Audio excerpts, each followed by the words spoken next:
সামনে আমাদের জাতীয় সংসদ নির্বাচন। এই লক্ষ্যকে সামনে রেখে যাত্রা শুরু করছে 10টি ভোটের গাড়ি।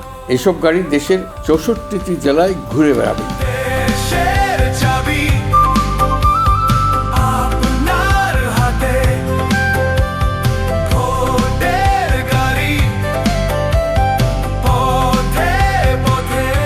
এবারের নির্বাচনে আপনি আরও একটা ভোট দেবেন, জুলাই সনদের ভোট।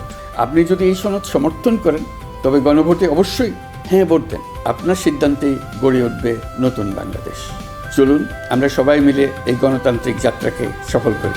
ভোটের গাড়ি ঘুরে বেড়াচ্ছে আপনার এলাকায়। আপনার ভোটে গড়ে উঠবে আগামীর বাংলাদেশ, কারণ দেশের চাবি আপনার হাতে। জীবনের সাথে চলে high five, all time healthy life. নিশ্চিন্তে খান স্বাস্থ্যকর অল টাইম পান। All time healthy life.